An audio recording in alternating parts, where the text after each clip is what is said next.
Who is this man trapped in the elevator with me? The elevator doors were already closing when a guy slipped in sideways, hitting the button panel with his shoulder and making half the buttons light up. Sorry, he laughed, pressing the lobby even though it was already lit. He was cute in that approachable way, button-down shirt and khakis like every other office drone in the building. Long night? He asked. The longest, I said, checking my phone again. 3 missed calls from my mom's neighbor. That was basically a code red. I was already panicking when the elevator suddenly hit a stop between the 7th and 6th floors. I hit the lobby button repeatedly while he suggested trying the door open button, but nothing worked. The emergency button made a buzzing sound, but nobody answered. We were stuck. Security must be doing rounds, he said. They'll notice soon. I'm Parker, by the way. Claire, I said, trying to call my mom's neighbor back, but the call wouldn't go through. Come on. Everything okay? Parker asked. My mom is diabetic, I said. Her blood sugar drops at night and she forgets to check it. I usually call to remind her, but I've been stuck at work and now her neighbor's trying to reach me. Can the neighbor help? He asked. She's elderly too, I said, pressing the emergency button again. God, how long until security notices? Hey, it'll be okay, Parker said. We'll get out soon. How far away does your mom live? 20 minutes, I said. If something happens to her because I'm stuck in here, don't think like that, he said. Tell me about her. Maybe talking will help. So I did, because I needed the distraction. I told him how my mom had been diagnosed 5 years ago, how stubborn she was about taking care of herself, how I'd been trying to convince her to move in with me, but she refused to leave her house. That must be really hard, Parker said, being the caretaker. He told me about his own dad who'd had cancer, how he understood my pain. The hardest part is when they won't accept help, he said, like they'd rather struggle alone. Exactly, I responded. She still insists on using the stairs even though her bedroom's on the 2nd floor. At least she moved the bedroom downstairs after the fall, Parker said. I went cold. What? His face changed instantly, realizing his mistake. You said, I thought you mentioned. I never said anything about a fall, I said slowly. You must have, he said, but his voice was different now. No, I said, standing up. I didn't. Parker stood too. You're upset. You're not thinking clearly. I'm thinking perfectly clearly, I said, backing away. I never mentioned any fall. He was quiet for a moment too long. Lucky guess. Elderly people fall. And you just happened to guess she moved her bedroom downstairs? My heart was racing now. Claire, calm down. Don't tell me to calm down, I said. He was quiet, then smiled, but it wasn't warm anymore. Fine. I know about your mom. I know you visit her every Wednesday and Sunday. I know her neighbor Grace worries too much and calls whenever your mom doesn't answer right away. I know a lot of things. My stomach dropped. You've been watching me. I'm security, he said, pulling a key from his pocket. Night shift. I see everyone who comes and goes. I hear phone conversations in the lobby. I notice patterns. That's not part of your job, I said. I made it part of my job, he said. Every Tuesday and Thursday when you work late, you park in spot B26. You get chai lattes from the lobby coffee shop. You wear that vanilla perfume. Oh my God, I said. This isn't an accident. You stopped the elevator. When you were checking your phone, he said. You didn't even notice. Just like you never noticed me. Let me out, I said. Right now. Your mom's fine, Parker said. Her blood sugar's stable. She had dinner at 6:30 like always. Grilled chicken and vegetables. Very diabetic friendly. My hands were shaking. The level of detail was terrifying. I pay attention to everything about you, he continued. I wanted to know who you were. Your mom's part of you. You're insane, I said. I'm thorough, he said. I've been watching her house tonight through the security camera across her street. She took her insulin like she's supposed to. Checked her levels at 9. She's asleep now. There's no security camera on her street, I said. Not officially, he said. But I installed one last month, just to make sure she's safe when you can't be there. You're welcome. I felt sick. This man had been monitoring my mother, had cameras on her house, knew her medical routine, and I was trapped in here with him. We have all night, Parker said. No one checks the elevators until morning shift at 6. 7 more hours to get to know each other better. He took a step closer and placed his hand on the back of my neck. His fingers pressed against my skin, and every muscle in my body wanted to jerk away, but I made myself stay completely still. My brain was screaming at me to run, but there was nowhere to go in this tiny metal box. I focused on keeping my breathing normal even though my heart was pounding, so hard I could feel it in my throat. I needed to say something that wouldn't make him angry or more aggressive. Parker, I said quietly, like we were still having a friendly conversation about our families. My voice came out steadier than I expected. I kept my eyes on the elevator doors instead of looking at him because I didn't trust what my face might show.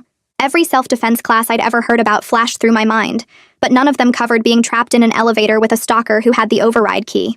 His thumb moved slightly against the back of my neck and my stomach turned over. I needed to get his hand off me without making this worse. My legs started shaking and I realized I could use that. Parker, I need to sit down, I said. My legs are shaking really bad. I wasn't lying about the shaking part. He pulled his hand away finally, and I slid down the elevator wall until I was sitting on the floor with my back pressed against the metal. From down here, I could see the control panel at a different angle. The emergency stop button was still pushed in and glowing red. He had physically stopped this elevator on purpose. This wasn't some random mechanical failure. He had planned this whole thing. I pulled my phone out and pretended to check the time while I opened the voice memo app. My hands were trembling, but I managed to hit record, and then I set the phone down beside my left leg, with the microphone facing toward where Parker was standing. The red recording dot was tiny, but I could see it from this angle. I needed him to keep talking, so everything he said would get captured.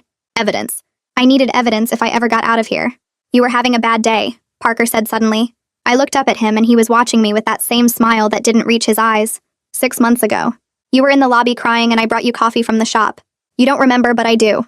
I searched my memory for any moment like that but came up completely blank. I would remember a security guard bringing me coffee. I would remember crying in the lobby. The fact that I had zero memory of this moment meant he'd been watching me for half a year without me noticing even once. "That's really nice of you," I said carefully. "I'm sorry I don't remember." I was probably really upset. He nodded like I'd just confirmed something important to him. "You were on the phone with your mom's doctor. Something about her medication doses. I watched you for 20 minutes that day." 20 minutes. He'd stood there watching me cry for 20 minutes. "Parker," I said, "can you give me some space? I'm feeling really closed in right now." I framed it like I needed air instead of saying I was scared of him. He considered this for a moment and then took half a step backward. It wasn't much, but it gave me a tiny bit more room to breathe. I used the moment to scan the elevator for anything useful.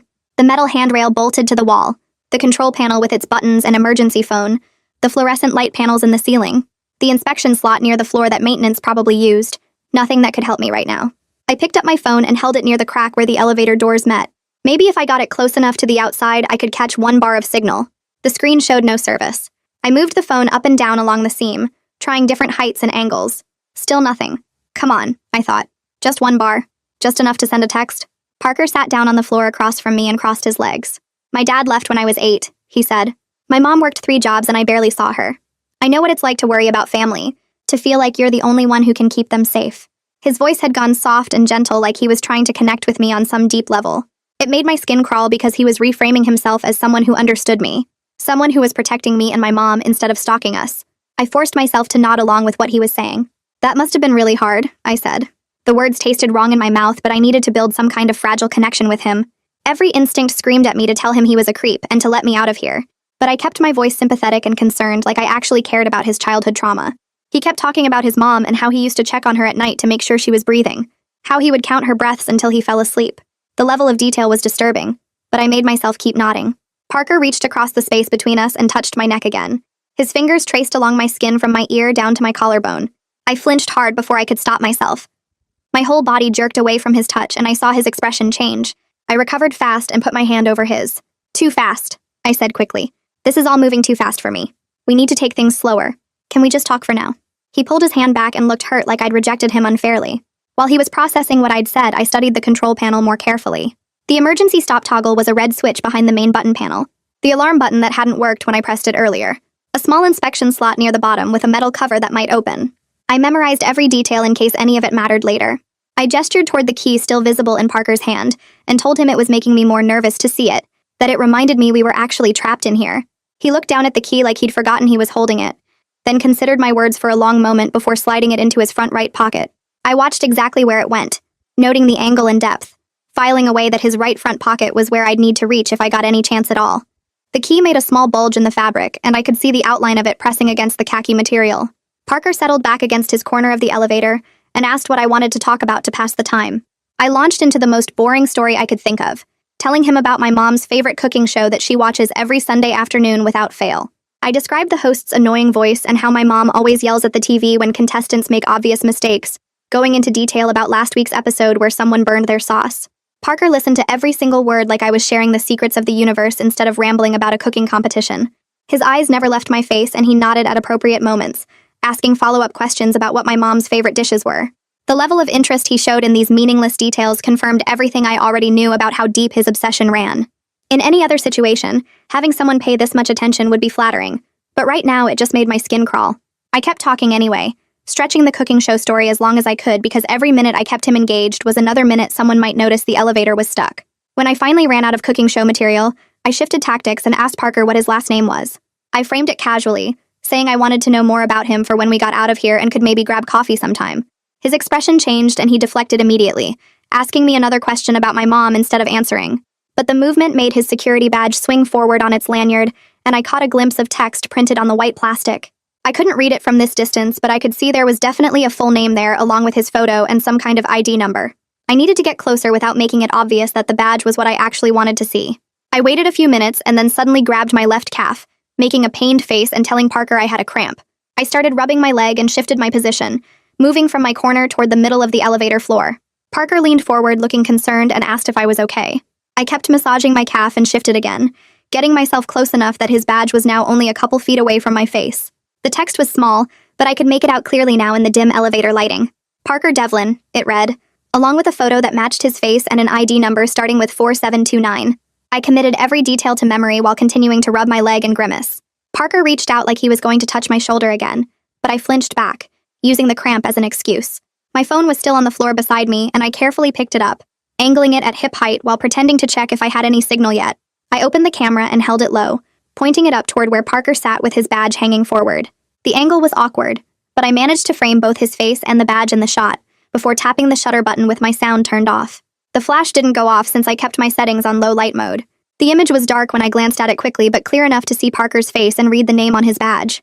I felt a tiny surge of something like hope, knowing this evidence might actually matter if I managed to get out of here. I kept my phone in my hand and opened my messages, pulling up a new text to 911.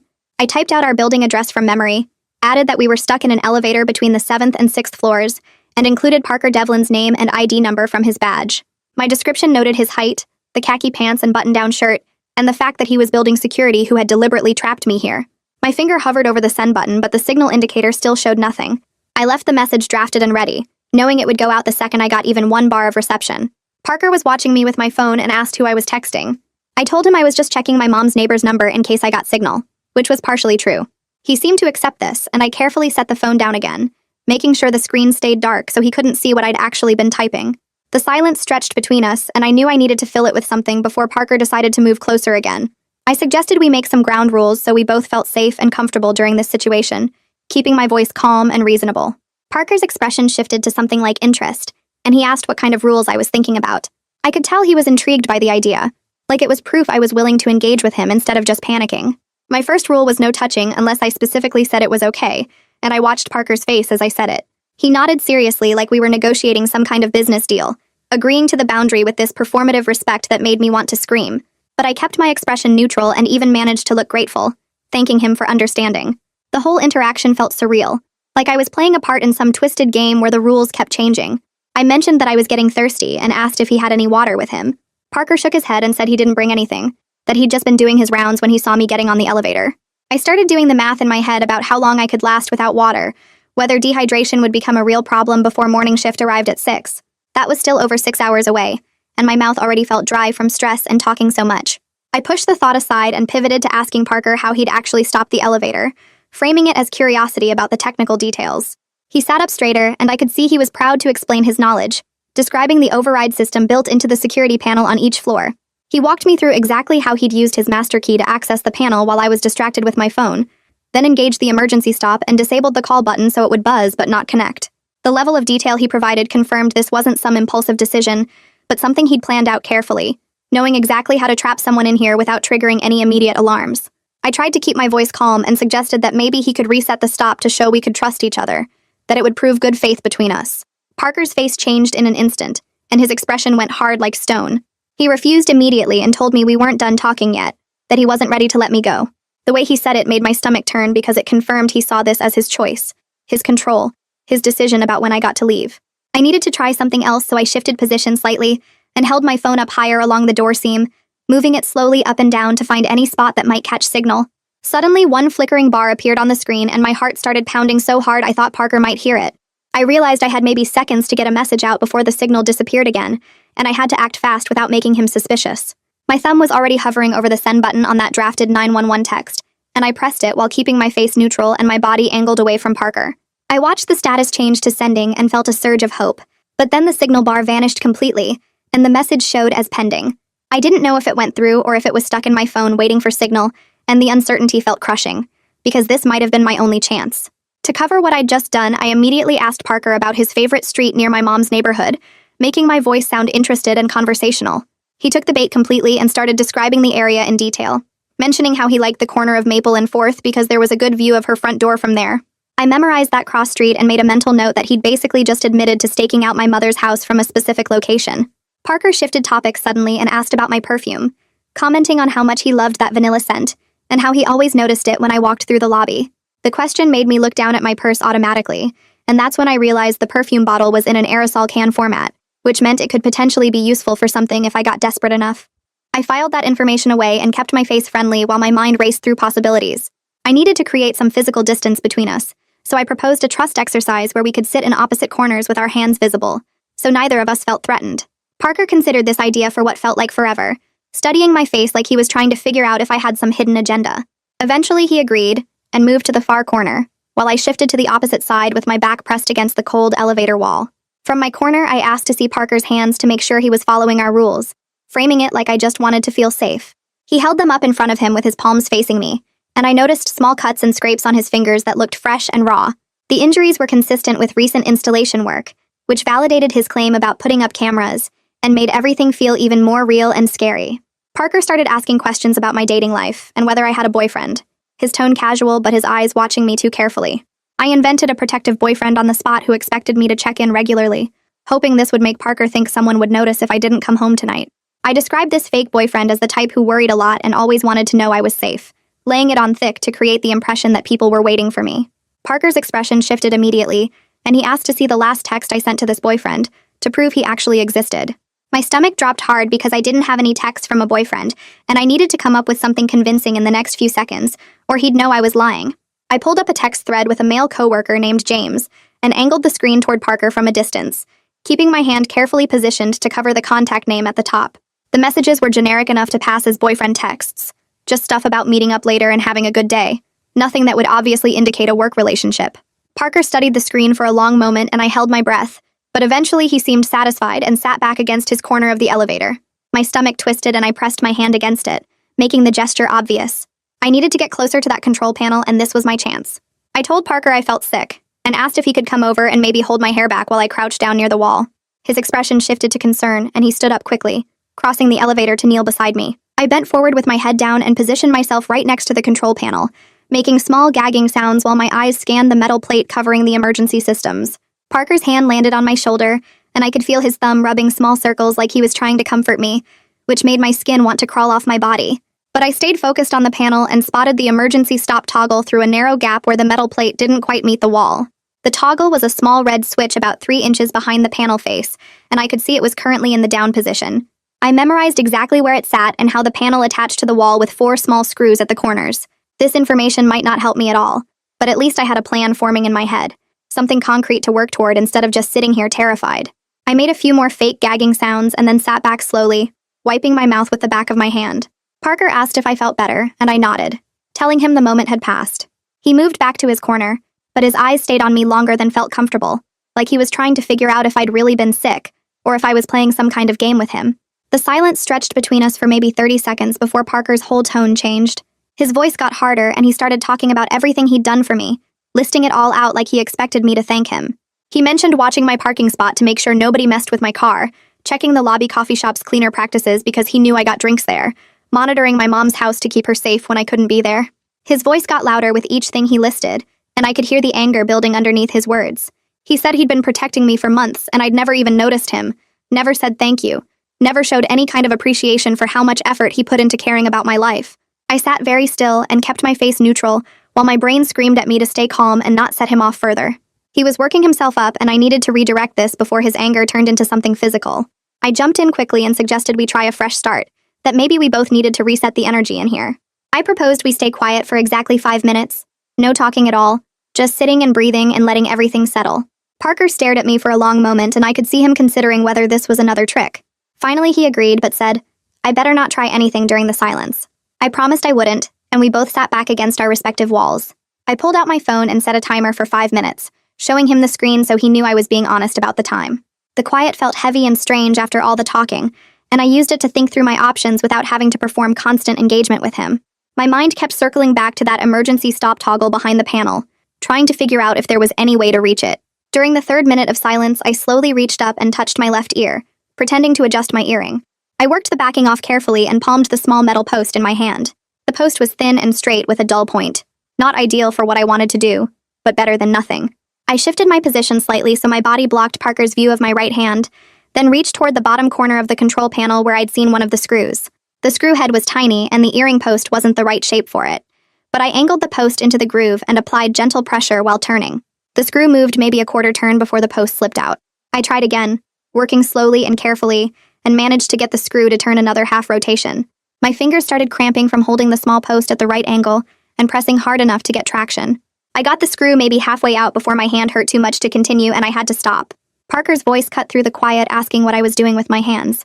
My timer still showed 90 seconds left, but he'd obviously been watching me the whole time.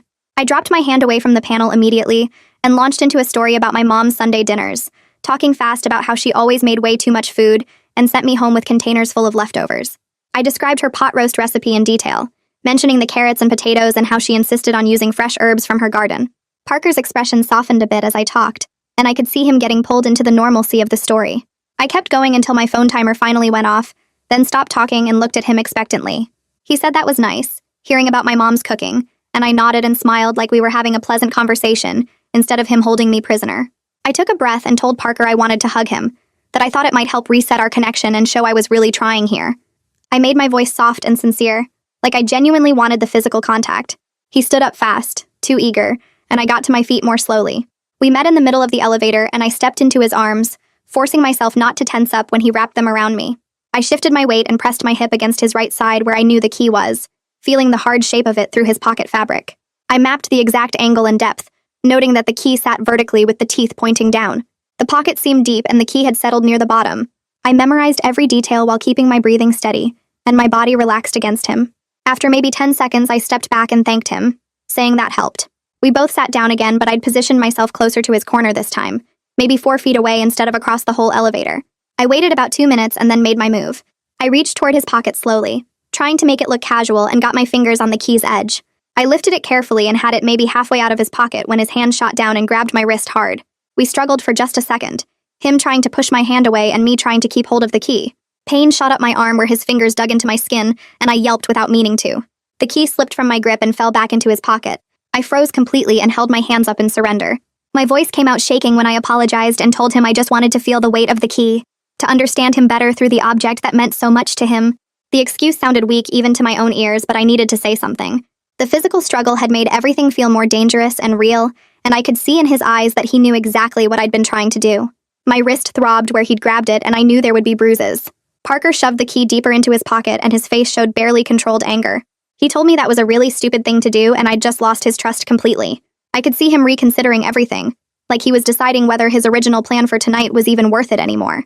His jaw was tight, and his hands were clenched into fists at his sides. The air in the elevator felt different now, heavier and more dangerous, and I knew I'd just made my situation significantly worse.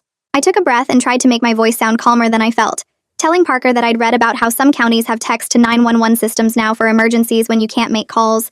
I said it casually, like I was just making conversation, but really I wanted to see if he knew my text might have gotten through earlier. Parker laughed, not a friendly sound, and told me he specifically chose this spot in the building because it's a dead zone where phone signals don't reach. He explained how he'd tested it multiple times to make sure, walking around with his own phone and mapping exactly where the signal cut out. My stomach dropped, but I kept my face neutral, knowing my phone was still recording every word he said, and this was him admitting he'd planned everything. I suggested we try some meditation breathing to help us both calm down after what just happened with the key. Parker looked suspicious, but I started demonstrating the breathing pattern, making it look like I was genuinely trying to reset things between us. As I breathed in and out slowly, I shifted my position on the floor, moving myself directly underneath the ceiling smoke detector. The small white circle was maybe 3 feet above my head, and I kept my movements gradual, so Parker wouldn't realize what I was doing. I reached into my purse slowly and pulled out my vanilla perfume, the aerosol can feeling solid in my hand. I held it up and sprayed a short burst toward the ceiling, then waited a few seconds before doing it again. Parker was watching me, but he seemed confused rather than alarmed, probably thinking I was just refreshing my perfume because I was stressed. I sprayed a third time, aiming the mist directly at the smoke detector and then a fourth burst right after. The detector suddenly made a sharp beeping sound, and then the building alarm started blaring faintly through the elevator shaft. The emergency lights in the elevator changed to a flashing red pattern, and I could hear the alarm screaming through the walls around us. Parker's face went white and he lunged toward the control panel, probably trying to find some way to silence the alarm or make it look like an accident. I threw myself between him and the panel, wedging my body against the wall so he couldn't reach the buttons. He grabbed my shoulders and tried to push me aside, but I locked my knees and pressed harder against the wall. We struggled while the alarm kept screaming above us, his hands digging into my arms as he tried to move me. Through the elevator doors, I started hearing distant voices and the sound of feet moving fast in the stairwell. The building was responding to the fire alarm, and that meant someone would check the elevators soon to make sure nobody was trapped. Parker's grip on me loosened as he realized what was happening, and he backed away from the panel, his breathing fast and panicked. He started talking out loud, like he was practicing what he'd say, telling himself he'd explain that we just got stuck, and I freaked out and accidentally set off the alarm. He kept repeating different versions of the story, trying to find one that made him sound innocent, but his voice was shaking and desperate. I moved away from the control panel and got as close to the crack in the elevator doors as I could, pressing my face against the gap. I shouted as loud as my voice would go, giving our building address and floor location, then both our full names, then the words illegal camera, and he trapped me. My throat hurt from screaming, but I kept repeating the information over and over, making sure anyone nearby would hear. A voice finally responded from somewhere in the stairwell, telling me to stay calm and that help was coming. I kept shouting details about Parker's surveillance and the camera at my mom's house until I heard heavy footsteps getting closer. The fire crew arrived and I heard metal tools scraping against the elevator doors as they started prying them open. Parker stood frozen against the back wall of the elevator, not moving or speaking anymore, just staring at the doors as they slowly separated.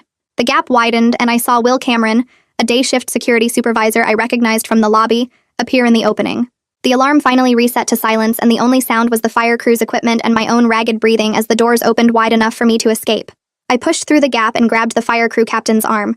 My mother needs a welfare check right now. I gave her address and said she's diabetic and alone. The captain, whose name tag read Megan Larson, nodded and spoke into her radio while guiding me onto the landing. I could hear Parker moving behind me in the elevator, but I kept my eyes forward and focused on getting away from him. Will Cameron, the security supervisor I recognized from morning shifts, stepped between me and the elevator opening. I pulled out my phone with shaking hands and opened the photo of Parker's security badge. "I need to show you something," I said, and started explaining about the audio recording I'd made during the whole thing. Parker's voice cut through from inside the elevator, talking over me and saying I was confused and upset. Will held up one hand toward the elevator and told Parker to step back and stay quiet. I showed Will the photo and started the audio playback on my phone, my finger hovering over the volume button. The recording picked up Parker's voice clearly, talking about watching my mother's house and installing the camera, and knowing her medical routine. Will's face changed as he listened, and he asked me to stop the recording and save it. Police officers appeared at the top of the stairwell, responding to the building alarm, and Will waved them over immediately.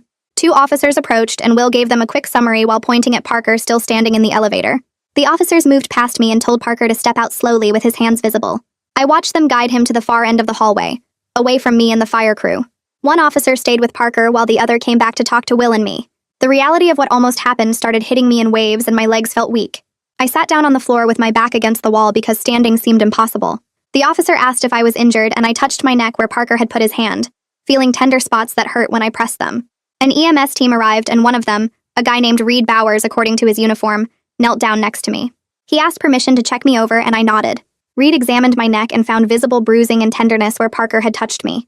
He asked about transport to the hospital, but I refused, saying I just needed to get to my mother. Reed said he understood, but asked to do a full evaluation and document everything first. He took photos of the bruising from multiple angles while explaining what he was doing. A detective showed up and introduced herself as Hannah Ross. She asked if I could give a preliminary statement right there while everything was fresh in my mind. I walked her through the whole night, from Parker entering the elevator to the alarm finally bringing help. Hannah listened without interrupting and took notes on a small tablet. When I finished, she asked about the audio recording and photo on my phone. I showed her both, and she asked if she could take my phone to preserve the evidence. The idea of giving up my phone made me panic because I needed it to check on my mother, but Hannah explained the chain of custody process and gave me a receipt.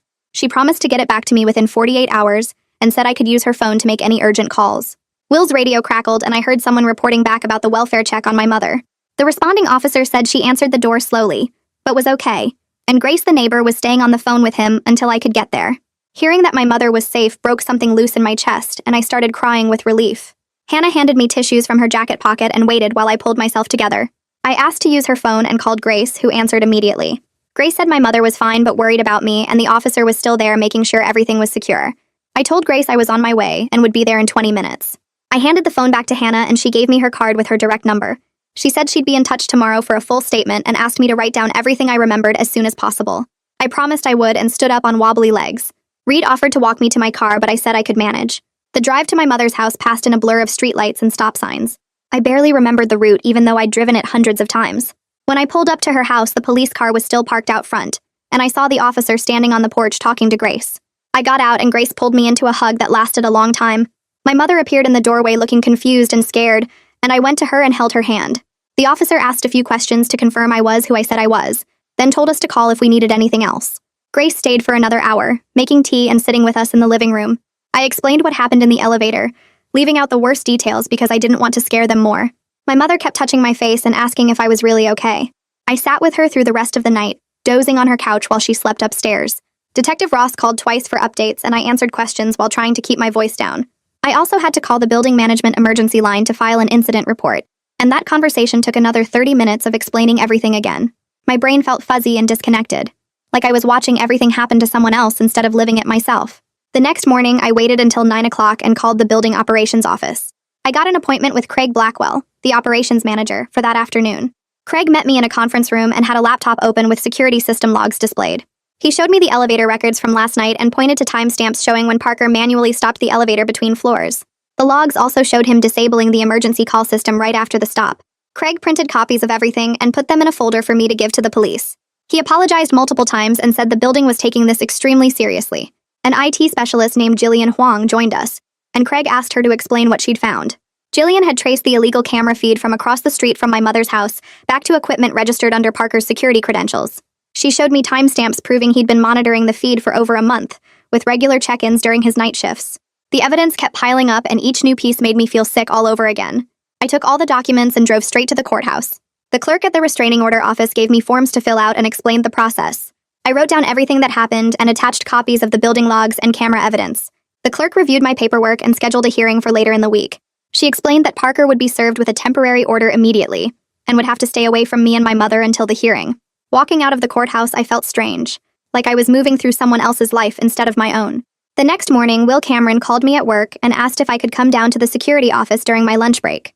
I took the elevator down with my stomach in knots the whole ride, but Will was waiting in the lobby and walked with me to his office on the second floor. He had a folder on his desk with Parker's employee file and explained that the security company was starting the process to fire Parker. The union rep had been called and there would be meetings and paperwork, but Will promised Parker wouldn't be allowed back in the building while everything got sorted out. I asked if Parker could still access the security systems remotely, and Will showed me logs proving all of Parker's credentials had been shut off within an hour of the police taking him away. Seeing those access revoked timestamps made me feel slightly safer, like at least one door had been locked behind me. 2 days later, Detective Ross called while I was grocery shopping, and I had to pull over in the parking lot to take notes. She told me the prosecutor was charging Parker with unlawful watching and false prison, which sounded too simple for what he'd done, but apparently those were the legal terms that fit. Parker had posted bail that morning with conditions including a GPS ankle monitor and orders not to contact me or my mother, or come within 500 feet of either of our addresses.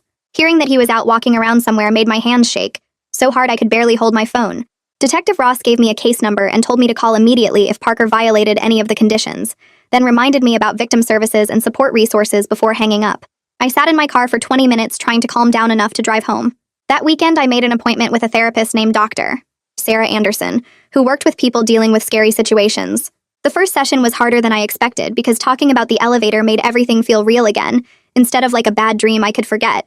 I had to describe what happened while Dr. Anderson took notes, and when I got to the part about Parker's hand on my neck, I started crying and couldn't stop for a while. But Dr. Anderson didn't rush me or make me feel weird about it. She just waited and then taught me some breathing tricks for when my heart started racing. She explained that my brain was stuck in alarm mode after what happened, which was why I kept checking over my shoulder and couldn't sleep well. We made a plan for managing the constant worry, and she gave me a worksheet to track when I felt most scared during the day. Walking out of that first appointment, I felt tired, but also a little bit hopeful that maybe I could learn to feel normal again. The next evening, I drove to my mother's house and we sat at her kitchen table with Grace to talk about safety. My mother kept insisting she was fine and didn't need help, but I pulled up the police report on my phone showing how Parker had been watching her house for over a month. Her face went pale when she saw the timestamps of him checking the camera feed during her bedtime routine. Grace held my mother's hand while I explained that we needed to set up better systems to keep her protected. We agreed to get a medical alert button that my mother could wear on her wrist, the kind that calls for help if she falls or has a medical problem. Grace would keep doing her evening check-in calls like always, and we'd hire someone to visit 3 times a week to help my mother remember her medications and check her blood sugar levels. My mother cried a little while signing the paperwork for the alert system, but she admitted she'd been scared ever since the police told her about the camera. Installing everything took most of the weekend, but by Sunday night my mother had her button programmed, and the aid service had scheduled their first visit for Tuesday morning. A week later, Craig Blackwell called me into another meeting at the building to talk about changes they were making.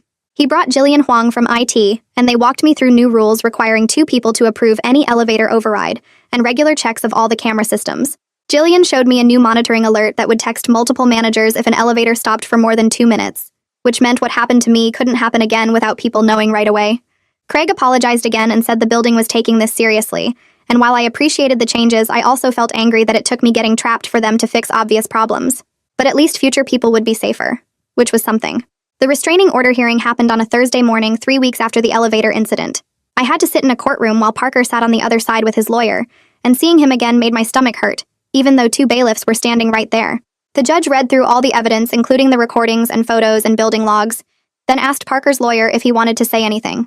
The lawyer mentioned that Parker was entering a treatment program as part of discussions about a plea deal, which felt like he was trying to make Parker sound less dangerous. But the judge granted a full 1-year restraining order with GPS monitoring and strict rules about Parker staying away from me and my mother and the building where I work. Parker had to sign paperwork agreeing to all of it, and when I walked out of the courthouse, I felt like I could finally breathe a little bit deeper. 3 weeks after the elevator night, I rode in an elevator with my coworker Jennifer for the first time since everything happened. My hands shook the entire ride from the lobby up to our floor, and I kept staring at the emergency button, but I made myself do it because Dr. Anderson said avoiding elevators forever would make the fear bigger. I had a detailed safety plan saved in my phone's notes that listed exactly what to do if an elevator stopped, including using the emergency call button and texting 911 and making noise so people would hear. Jennifer knew what happened and stood close to me during the ride without making a big deal about it, and when we reached our floor, I felt proud of myself for doing something scary.